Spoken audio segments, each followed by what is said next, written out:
திருப்பூரில் உள்ள அரசு பள்ளிகளில் தமிழ் கற்கும் வடமாநில மாணவர்களின் எண்ணிக்கை 10 விழுக்காடு அதிகரித்துள்ளது.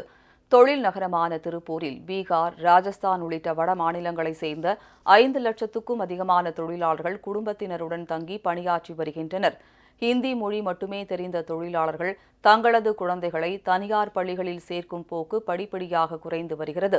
அரசு பள்ளிகளில் தமிழ் வழியில் பயிலும் மாணவர்களுக்கு அரசு சார்பில் பல்வேறு சலுகைகள் வழங்கப்படுவதால் கடந்த 2 ஆண்டுகளில் மட்டும் தமிழ் பயிலும் வடமாநில மாணவர்களின் எண்ணிக்கை 10 விழுக்காடு அதிகரித்துள்ளது.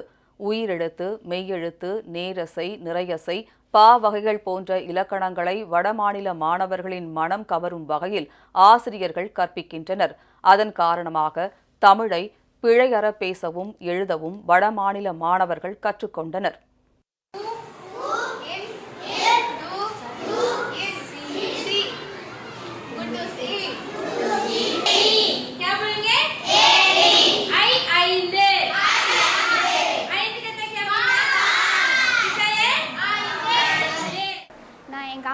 எங்கள் அப்பா வந்து கார்மெண்ட்ஸ் வேலை பார்க்குறாங்க. எங்கள் மம்மி வந்து வீட்டில் இருக்காங்க.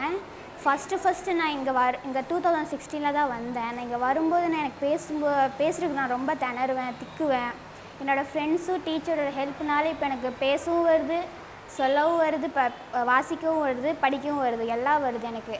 +2க்கு அப்புறம் எந்த கவர்மெண்ட் எக்ஸாம் இருந்தாலும் சரி நான் பாஸ் ஆயிடுவேன்னு சொல்லி எனக்கு நம்பிக்கை இருக்குது. சக மாணவர்களுடன் மட்டுமின்றி வீடுகளிலும் தமிழ் மொழியிலேயே பேசுவதாக வடமாநில மாணவர்கள் ஆர்வத்துடன் தெரிவித்தனர். பொதுத் தேர்வு, போட்டித் தேர்வு என எதுவாக இருந்தாலும் தமிழ் வழியிலேயே எழுதப்போவதாக அவர்கள் மன உறுதியுடன் கூறினர்.